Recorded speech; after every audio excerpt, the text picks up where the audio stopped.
Hi friends, welcome back to our YouTube channel. ಇವತ್ತು ಭೀಮ್ನ ಅಮಾವಾಸ್ಯೆ. ನಮ್ಮ ಮನೇಲಿ ಭೀಮ್ನ ಅಮಾವಾಸ್ಯೆ ನಾನು ಯಾವ ಥರ ಮಾಡ್ತೀನಿ ಅಂತ ಕಂಪ್ಲೀಟ್ ವಿಡಿಯೋ ಇದರಲ್ಲಿ ಇರುತ್ತೆ. ಅದಕ್ಕಿಂತ ಮುಂಚೆ ಇನ್ನು ನಮ್ಮ ಚಾನಲ್ನ ಸಬ್ಸ್ಕ್ರೈಬ್ ಮಾಡ್ಕೊಂಡಿಲ್ಲ ಅಂದರೆ ಪ್ಲೀಸ್ ನಮ್ಮ ಚಾನಲ್ನ ಸಬ್ಸ್ಕ್ರೈಬ್ ಮಾಡ್ಕೊಳ್ಳಿ. ವಿಡಿಯೋ ಇಷ್ಟ ಆದರೆ ಲೈಕ್ ಮಾಡಿ. ಫಸ್ಟು ದೇವ್ರ ಮನೆಯೆಲ್ಲ ನೀಟಾಗಿ ಕ್ಲೀನ್ ಮಾಡ್ಕೋಬೇಕು. ಹಳೇದು ಹೂವು ಎಲ್ಲ ಏನಿರುತ್ತೋ ಅದೆಲ್ಲ ತೆಗೆದುಬಿಟ್ಟು ಹಾಗೆ ದೇವ್ರ ಸಾಮಾನೆಲ್ಲ ತೆಗೆದು ಒಂದು ಬಟ್ಲಿಗೆ ಹಾಕ್ಕೊಂಡು ದೇವ್ರ ಸಾಮಾನೆಲ್ಲ ನೀಟಾಗಿ ತೊಳಿಬೇಕು. ಇಲ್ಲಿ ದೇವ್ರ ಸಾಮಾನು ತೊಳೆಯೋದಕ್ಕೆ ನಾನಿಲ್ಲಿ ಪಿತಾಂಬರಿ ಮತ್ತು ಸ್ವಲ್ಪ ರಂಗೋಲಿ ಇಟ್ಟು ಹಾಕ್ಕೊಂಡಿದ್ದೀನಿ. ಇದು ಅವಾಗಿಂದ ನಮ್ಮ ಮನೇಲಿ ಇದೇ ಥರ ಮಾಡ್ಕೊಂಬರೋದು, ಅದಕ್ಕೆ ನಾನು ಈ ಥರ ತೊಳ್ಕೊತೀನಿ. ಕೆಲವೊಬ್ಬರು ಅರಿಶಿನ ಹಾಕ್ಕೊಂಡು ತೊಳಿತಾರೆ, ನಾನು ಈ ಥರನೇ ತೊಳೆಯೋದು.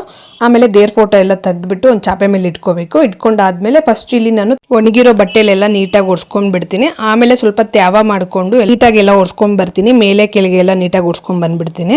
ಹಾಗೆ ಬಿಟ್ಟರೆ ಚೆನ್ನಾಗಿ ಕಾಣಲ್ಲ ಅಂದ್ಬಿಟ್ಟು ಸ್ವಲ್ಪ ರಂಗೋಳಿಯಲ್ಲಿ ಡೆಕೋರೇಟ್ ಮಾಡ್ಕೊತೀನಿ. ರಂಗೋಳಿಯಲ್ಲಿ ಡೆಕೋರೇಟ್ ಮಾಡಿದ್ರೆ ತುಂಬ ಚೆನ್ನಾಗಿ ಕಾಣುತ್ತೆ ಅಂತ ಅಷ್ಟೇ.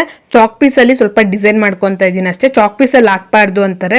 ರಂಗೋಲಿ ಪುಡಿಯಲ್ಲಿ ರೈಟ್ ಸೈಡ್ ಹಾಕೊಳ್ಳೋದೇ ತುಂಬ ಕಷ್ಟ. ಲೆಫ್ಟ್ ಸೈಡ್ ಆದರೆ ನೀಟಾಗಿ ಹಾಕೋಬಹುದು. ಅದಕ್ಕೆ ನಾನಿಲ್ಲಿ ಚಾಕ್ ಪೀಸಲ್ಲಿ ಹಾಕ್ಕೊತೀನಿ. ನೋಡಿ, ಚಾಕ್ ಪೀಸಲ್ಲಿ ಹಾಕ್ಕೊಂಡು ಸ್ವಲ್ಪ ಸೊಟ್ಟಂಪಟ್ಟ ಹೋಗಿದೆ.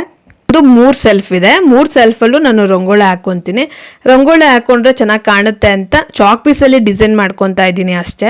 ಅದೆಲ್ಲ ಆದಮೇಲೆ ದೇವ್ರ ಸಾಮಾನು ತೊಳೆದಿರ್ತೀವಲ್ಲ ಅದನ್ನು ಒಂದು ಬಟ್ಟೆಯಲ್ಲಿ ನೀಟಾಗೆಲ್ಲ ಒರೆಸ್ಕೊಂಡು ಇಟ್ಕೋಬೇಕು.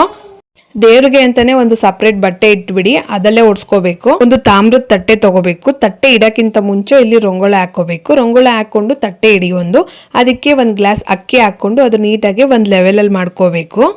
ನೀಟಾಗಿ ಒಂದು ಲೆವೆಲಲ್ಲಿ ಆದಮೇಲೆ ಅದ್ರ ಮೇಲೆ ಓಂ ಅಂತ ಬರೆದ್ಬಿಟ್ಟು ಸ್ವಸ್ತಿಕ್ ಅಂತಲೂ ಬರಿಬೇಕು, ಹಾಗೆ ಶ್ರೀ ಅಂತಲೂ ಬರಿಬೇಕು. ಇದಿಷ್ಟು 3 ಬರೆದಾದ್ಮೇಲೆ ಸ್ವಲ್ಪ ಅರಿಶಿನ, ಸ್ವಲ್ಪ ಕುಂಕುಮ ಹಾಕೋಬೇಕು. ಹಾಗೆ ಇಲ್ಲಿ ಜ್ಯೋತಿರ್ಭೀಮೇಶ್ವರ ಮಾಡ್ತಿರೋದ್ರಿಂದ ದೀಪ ಕಂಬನೇ ಬೇಕು. ಸಣ್ಣ ದೀಪ ತಗೊಂಡ್ರೆ ಆಗೋದಿಲ್ಲ. ದೀಪ ಕಂಬ ಇರೋ ಥರ ದೀಪನೇ ತಗೊಳ್ಳಿ. 2 ಅರ್ಶಿನದ ಕೊಂಬು ತಗೊಳ್ಳಿ. ಹಾಗೆ ಅರ್ಶಿನ ದಾರನೇ ತಗೋಬೇಕು. ಅರ್ಶಿನದ ಕೊಂಬಿಗೆ ದಾರ ಕಟ್ಕೊಳ್ಳಿ. ಆಮೇಲೆ ಆ ದಾರನ ದೀಪಗಳಿಗೆ ಕಟ್ಟಬೇಕು. 2 ದೀಪಗಳಿಗೆ ಕಟ್ಟಬೇಕು. 3 ಗಂಟೆ ಹಾಕೋ ಥರ ನೀಟಾಗಿ ಕಟ್ಕೊಳ್ಳಿ. ಆ 2 ದೀಪನೂ ಅಕ್ಕಿ ಒಳಗಡೆ ಇಡಿ, ನೀಟಾಗಿ ಇಡಿ. ಆ ದೀಪ ಯಾವುದೇ ಕಾರಣಕ್ಕೂ ಬೀಳಬಾರ್ದು. ಹಾಗೆ ಅಲ್ಲಾಡಿಸ್ಬೇಡಿ. ದೀಪಕ್ಕೆ ಬತ್ತಿ ಹಾಕೊಂಡು ಎಣ್ಣೆನಾದರೂ ಹಾಕೊಳ್ಳಿ, ಇಲ್ಲಾಂದರೆ ತುಪ್ಪನಾದರೂ ಹಾಕೊಳ್ಳಿ. ನಾನಿಲ್ಲಿ ಎಣ್ಣೆ ಹಾಕೊತಾ ಇದ್ದೀನಿ. ತುಪ್ಪನೂ ಹಾಕ್ಕೊಂಡು ಅಂಟಿಸ್ಬೋದು, ಎಣ್ಣೆನೂ ಹಾಕ್ಕೊಂಡು ಅಂಟಿಸ್ಬೋದು.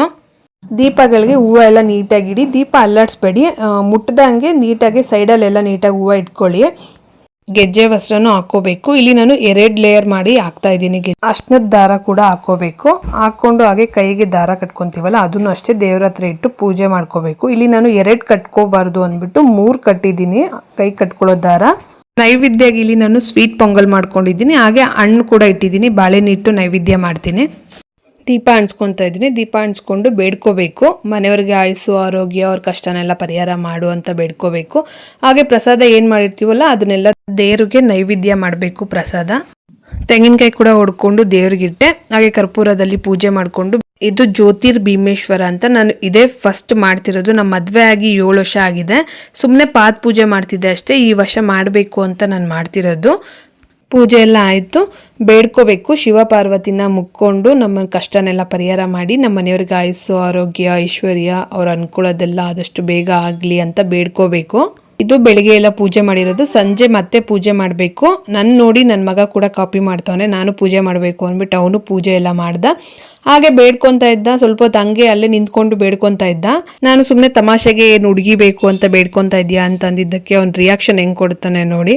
ಬೆಳಗ್ಗೆ ಪೂಜೆ ಎಲ್ಲ ಮುಗಿಸ್ಕೊಂಡೆ. ಈಗ ಸಂಜೆನೂ ದೀಪ ಅಂಟಿಸ್ಬೇಕು. ದೀಪ ಅಂಟ್ಸೋಕ್ಕಿಂತ ಮುಂಚೆ ಆರತಿ ತಟ್ಟೆ ಕೂಡ ರೆಡಿ ಮಾಡ್ಕೋಬೇಕು. ಇಲ್ಲಿ ಆರತಿ ತಟ್ಟೆಗೆ ಸ್ವಲ್ಪ ಅರಿಶಿನ, ಸ್ವಲ್ಪ ಸುಣ್ಣ ಹಾಕೊಂಡು ಸ್ವಲ್ಪ ನೀರು ಹಾಕೊಂಡು ಮಿಕ್ಸ್ ಮಾಡ್ಕೋಬೇಕು. ಯಾವುದೇ ಕಾರಣಕ್ಕೂ ಕುಂಕುಮ ಎಲ್ಲ ಹಾಕೋಬೇಡಿ.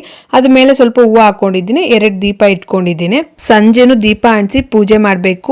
ಕಡ್ಡಿಯಲ್ಲಿ ಪೂಜೆ ಮಾಡಬೇಕು. ಹಾಗೆ ಕರ್ಪೂರದಲ್ಲೂ ಪೂಜೆ ಮಾಡ್ಕೊಂಡಿದ್ದೀನಿ. ಲಾಸ್ಟಲ್ಲಿ ಆರತಿ ಮಾಡ್ಕೊಂಡಿದ್ದೀನಿ. ಆರತಿ ನೀರನ್ನ ಆಚೆ ಬಾಗ್ಲಲ್ಲಿ ಹಾಕ್ಬಿಡಿ ಅಷ್ಟೇ. ಎಲ್ಲ ಆದ್ಮೇಲೆ ಇವಾಗ ಅವ್ರ ಪಾದ ಪೂಜೆ ಮಾಡಬೇಕು. ಪಾದ ಪೂಜೆಗೆ ನಾನು ಇಲ್ಲಿ ಏನೇನು ತಗೊಂಡಿದ್ದೀನಿ ಅಂದ್ರೆ ಅಕ್ಷತೆ ಮತ್ತೆ ಹೂವು, ಅರಿಶಿನ, ಕುಂಕುಮ, ಕಡ್ಡಿ, ಕರ್ಪೂರ, ಹಾಗೆ ಒಂದು ಚೊಂಬಲ್ಲಿ ನೀರು. ಅಷ್ಟು ಒಂದು ತಟ್ಟೆ ಇಟ್ಬಿಟ್ಟು ಅವ್ರ ಕಾಲು ನೀಟಾಗಿ ತೊಳಿಬೇಕು. ಹಿಂದ್ಗಡೆ ಹಿಂಡಿ ಪೂರ್ತಿ ಕಾಲು ಪೂರ್ತಿ ನೆನಿಬೇಕು. ಆ ಥರ ನೀಟಾಗಿ ತೊಳೆದು ಅದಕ್ಕೆ ಅರಿಶಿನ, ಕುಂಕುಮ, ಹೂವು ಇಟ್ಟು ಕಡ್ಡಿಯಲ್ಲಿ ಬೆಳಗಬೇಕು. ಪೂಜೆ ಮಾಡಾದ್ಮೇಲೆ ದಾರ ಇರುತ್ತಲ್ಲ ಅದನ್ನ ಇಬ್ರು ಒಬ್ರಿಗೊಬ್ರು ಕಟ್ಕೋಬೇಕು. ನಾನು ಅವರು ಕಟ್ಟಿದೆ, ಅವ್ರು ನನಗೆ ಕಟ್ಟಿದ್ರು ದಾರನ. ಆಮೇಲೆ ಕರ್ಪೂರಲ್ಲೂ ಕೂಡ ಪೂಜೆ ಮಾಡಬೇಕು. ಅವ್ರಿಗೆ ಪೂಜೆ ಎಲ್ಲ ಮುಗಿದ್ದು ನಾನು ಅವ್ರಿಗೆ ಅಕ್ಷತೆ ಕೊಟ್ಟು ನನಗೆ ಆಶೀರ್ವಾದ ಮಾಡಿ ಅಂತ ಹೇಳ್ದೆ. ನಾನು ಅವ್ರ ಪಾದ ಮುಟ್ಟಿ ನಮಸ್ಕಾರ ಹಾಕುವಾಗ ಅವ್ರು ನನ್ನ ತಲೆ ಮೇಲೆ ಕೈ ಇಟ್ಟು ನಂಗೆ ಅವ್ರ ಆಶೀರ್ವಾದ ಮಾಡಿದ್ರು. ಲಾಸ್ಟಲ್ಲಿ ಆರತಿ ಕೂಡ ಮಾಡಬೇಕು. ಆರತಿ ಮಾಡಿರೋ ವಿಡಿಯೋ ಒಂದು ಸ್ವಲ್ಪ ಮಿಸ್ ಆಗೋಗ್ಬಿಡ್ತು, ಸೊ ಅದಕ್ಕೆ ಆರತಿ ಮಾಡೋ ವಿಡಿಯೋ ಇಲ್ಲ. ನಾನು ಪಾದ ಪೂಜೆ ಮಾಡಿದೆ ಅಂತ ನನ್ನ ಮಗನು ಜೆಲಸ್ ಆಗಿ ಅವನು ಅವ್ರ ಅಪ್ಪಂಗೆ ಪಾದ ಪೂಜೆ ಮಾಡ್ದ. ಬೇಡ ಬೇಡ ಅಂದ್ರೂ ಎಷ್ಟು ಕೇಳಿದ್ರು ಕೇಳಿಲ್ಲ, ನಾನು ಪೂಜೆ ಮಾಡಬೇಕು ಅಂತ ಅಂದ. ಅವ್ರ ಅಪ್ಪಂಗೆ ಅವನು ಪೂಜೆ ಮಾಡ್ದ. ಜ್ಯೋತಿರ್ಭೀಮೇಶ್ವರ ಪೂಜೆ ಈ ಥರ ಮಾಡಿದೆ ನಾನು. ಇದು ನಾನು ಫಸ್ಟ್ ಟೈಮ್ ಮಾಡಿದ್ದು ಆ್ಯಕ್ಚುಲಿ. ಪೂಜೆ ಎಲ್ಲ ಆದಮೇಲೆ ನೈಟೇನೆ ದೀಪನ ಸ್ವಲ್ಪ ಅಲ್ಲಾಡಿಸ್ಬೇಕು. ರೈಟ್ ಸೈಡಿಂದ ಲೆಫ್ಟ್ ಸೈಡ್ ನಾನು ಅಲ್ಲಾಡಿಸ್ದೆ ದೀಪನೆಲ್ಲ ಅಲ್ಲಾಡ್ಸಾದ್ಮೇಲೆ ಪೂಜೆ ಮುಗಿಯುತ್ತೆ ಅಲ್ಲಿಗೆ. ನೆಕ್ಸ್ಟ್ ಇದನ್ನೆಲ್ಲ ಏನು ಮಾಡಬೇಕು ಅಂತ ಹೇಳ್ತೀನಿ. ಅಕ್ಕಿ ಮತ್ತು ಅರ್ಶಿನದ ಕೊಂಬು, ಗೆಜ್ಜೆ ವಸ್ತ್ರ, ದಾರ ಅದೆಲ್ಲ ಏನು ಮಾಡಬೇಕು ಅಂತ ನೆಕ್ಸ್ಟ್ ವಿಡಿಯೋದಲ್ಲಿ ಹೇಳ್ತೀನಿ ನಾನು. ನಮ್ಮ ಮನೇಲಿ ಭೀಮ್ನ ಅಮಾವಾಸ್ಯೆ ಪೂಜೆ ನಾನು ಈ ಥರ ಮಾಡಿದೆ. ವಿಡಿಯೋ ಹೇಗಿತ್ತು? ವಿಡಿಯೋ ಇಷ್ಟ ಆದರೆ ಲೈಕ್ ಮಾಡಿ, ಶೇರ್ ಮಾಡಿ, ಹಾಗೆ ನಮ್ಮ ಚಾನಲ್ನ ಸಬ್ಸ್ಕ್ರೈಬ್ ಮಾಡ್ಕೊಳ್ಳಿ. Thank you.